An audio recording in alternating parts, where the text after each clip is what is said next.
Hello everyone, मेरा नाम है असिस्टेंट प्रोफेसर नरेश कोरियर। आप देख रहे हैं मेरा YouTube channel thermal engineering lecture series. दोस्तों, रिन्यूएबल एनर्जी इंजीनियरिंग के यूनिट 2 के नेक्स्ट लेक्चर की तरफ चलते हैं, जिसके अंदर आज हम लोग सोलर कुकर के बारे में पढ़ने वाले हैं। वैसे तो ये टॉपिक आप लोगों के लिए कॉमन है, आप लोग अपने स्कूल टाइमिंग के दौरान इसको पढ़ चुके हो, समझते भी हो, जानते भी हो। आज हम लोग सिर्फ इसके बारे में थोड़ा सा ओवरव्यू लेंगे कि सोलर कुकर बेसिकली क्या होता है। तो as you can see from the definition, it is a device which uses the energy of sunlight to heat food, drink to cook it or sterilize it to make free from microorganisms। अगर normal language में बोला जाए तो solar radiation की help की वजह से, solar radiation की गर्मी की वजह से, उसकी हीट एनर्जी की वजह से हम हमारे फूड को जिस तरह से पकाते हैं, उसको कुक करते हैं, उसको बनाने के लिए जो डिवाइस का यूज़ कर रहे हैं, that device is known as the solar cooker। Thermal energy requirement for cooking purpose forms a major share of total energy consumed, especially in rural area. Using solar energy for cooking purposes is an attractive and a relevant option। ऐसी कोई भी rural area जहाँ पर ज़रूरी आप अपने traditional method से energy provide नहीं कर सकते, जैसे कि हम हमारे एलपीजी सिलेंडर्स को वहाँ पर प्रोवाइड नहीं करवा सकते या गैस की पाइपलाइन नहीं डाल सकते, कि जिसकी वजह से कुकिंग ईजी हो जाए। जैसे कि गांव गांव के एरिया में, विलेजेस में आज भी जनरली लकड़ी को जला करके या तो चूल्हे के अंदर खाना पकाया जाता है, ठीक है। तो इस मेथड से बचने के लिए सबसे बेस्ट अगर कोई आइडिया है तो हम लोग ये नॉन रिन्यूएबल एनर्जी का इस्तेमाल कर सकते हैं, जिसका नाम है सोलर कुकर। अभी सोलर कुकर बेसिकली किस तरह से होता है, तो उसको 3 टाइप में क्लासीफाई किया जाता है, 3 डिज़ाइन के साथ। पहला होगा फ्लैट प्लेट बॉक्स टाइप, दूसरा होगा मल्टी रिफ्लेक्टर बॉक्स टाइप, तीसरा होगा parabolic disc concentrated type solar cooker. Flat plate के अंदर 2 डिवाइस मिलेंगे आप लोगों को, विथ रिफ्लेक्टर और विदाउट रिफ्लेक्टर। रिफ्लेक्टर इसीलिए कि जो भी सोलर रेडिएशन अंदर आ रहा है उसको फिर से एक मिरर रख के और वापस से रिफ्लेक्ट कर सकते हो। और विदाउट रिफ्लेक्टर का मतलब है कि जो भी सोलर रेडिएशन अंदर आ रहा है वो वापस सीधे बाहर निकल जाएंगे। तो सिंपल सोलर कुकर किस प्रिंसिपल्स के ऊपर काम करता है, तो बेसिकली 4 प्रिंसिपल के ऊपर काम करता है। नंबर 1, कॉन्सेंट्रेटिंग सनलाइट, जिसको आप बोल सकते हो इंक्रीजिंग इट्स हीटिंग पावर। फिर जो पावर को हीट करेगा, कॉन्सेंट्रेटिंग का मतलब ये हो जाएगा कि जो भी सोलर रेडिएशन आ रहा है वो एक ही जगह पर कॉन्सेंट्रेट हो जाएंगे। Number of rays will be concentrated 1 point, जिसकी वजह से क्या होगा कि वो सिंगल पॉइंट के ऊपर मैक्सिमम एनर्जी आप लोगों को मिलेगी, ठीक है। वो मैक्सिमम एनर्जी मिलने की वजह से क्या होगा कि हम मैक्सिमम सोलर रेडिएशन का यूटिलाइजेशन कर सकते हैं खाना पकाने के लिए।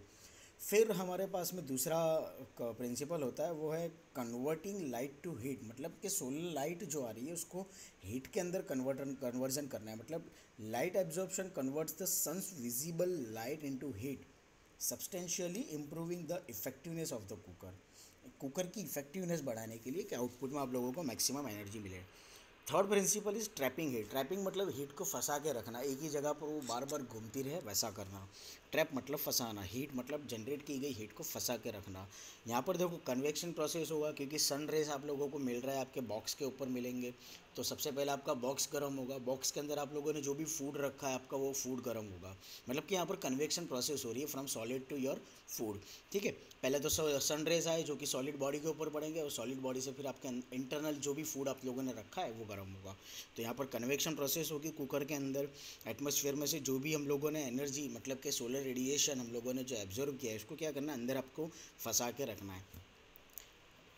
The convection heat transfer from inside the cooker to atmosphere can be reduced by isolating the air। Isolating का मतलब ये कि कांस्टेंट टेम्परेचर के ऊपर आपकी एयर रहनी चाहिए inside the cooker, from the air outside in the air outside the cooker. Cooker के बाहर जो एयर है उसकी कंपेयर में अब प्लास्टिक बैग और tightly sealed glass cover will trap the hot air inside.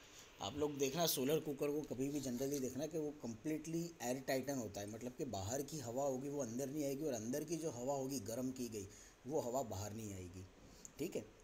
This makes it possible to reach similar temperatures on cold and windy days as on hot days. इसी की वजह से क्या होता है कि जो टेम्परेचर होता है डिज़ायरेबल टेम्परेचर के, जिसकी वजह से हम हमारे फूड को कुक कर सकें, उस टेम्परेचर को हम लोग अचीव कर सकते हैं। Last one is green house effect. Green house effect के अंदर क्या होगा, the glass transmits visible light but blocks infrared thermal radiation from escaping. जो इंफ्रारेड थर्मल रेडिएशंस होते हैं, जो इंफ्रारेड रेस होते हैं, उसको बाहर निकलने से बचाते हैं। Glass transmits visible light but blocks, जो लाइट होगी उसको बाहर जाने देगा, लेकिन जो इंफ्रारेड थर्मल रेडिएशन है उसको बाहर जाने से रोक देगा। इसकी वजह से क्या होता है, तो ग्रीन हाउस इफेक्ट जनरेट होती है और फिर आपकी हीट यहाँ पर फंस जाती है, हीट ट्रैपिंग इफेक्ट। तो बॉक्स टाइप सोलर कुकर देखते हैं। बॉक्स टाइप सोलर कुकर क्या होता है, मैं आप लोगों को बता दूँ। As you can see, common चीज़ है, आप लोगों ने ऑलरेडी पढ़ी हुई है और आप इसके बारे में जानते हो। As you can see, you have one reflective mirror, आप देख सकते हो।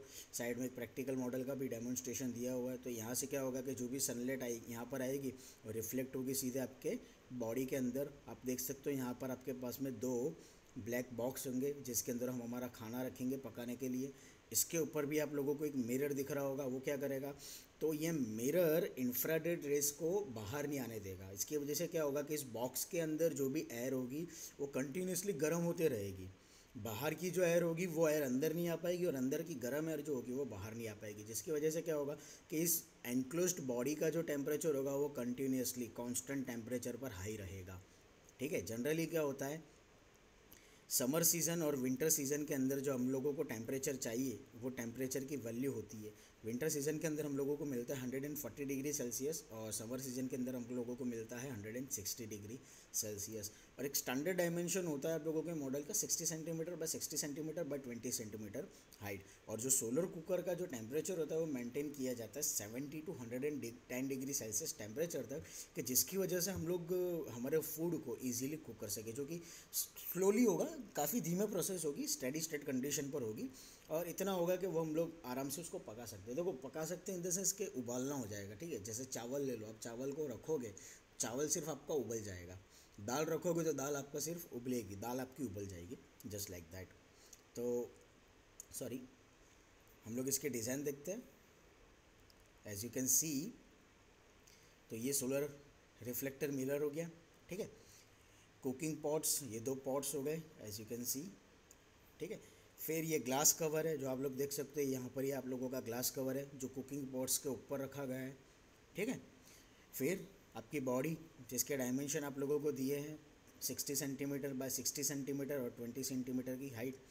यहाँ पर होगा गाइड फॉर एडजस्टमेंट, ये वाला पोर्शन यहाँ पर होगा, ये देख सकते हो आप यहाँ पर। ठीक है। एडजस्टमेंट के लिए, ताकि आप लोगों को कितने डिग्री पर आप लोगों का ग्लास रिफ्लेक्टिव मिरर रखना है, क्योंकि जैसे जैसे सनलाइट मतलब कि सन आपका from east to west direction में मूव होगा, डायरेक्शन चेंज होती जाएगी, वैसे वैसे आप लोगों को आपके ग्लास कवर को घुमाना पड़ेगा। ठीक है। तो ये बेसिक कंपोनेंट है हमारे सोलर कुकर के, ये इसके अंदर वही दिया हुआ है। डायमेंशन मैंने आपको बता दिया, क्या टेम्परेचर होता है वो आपको बता दिया। फंक्शन आप लोगों को पता है कि बेसिकली क्या फंक्शन होता है, एज यू कैन सी। ठीक है। Cooking pots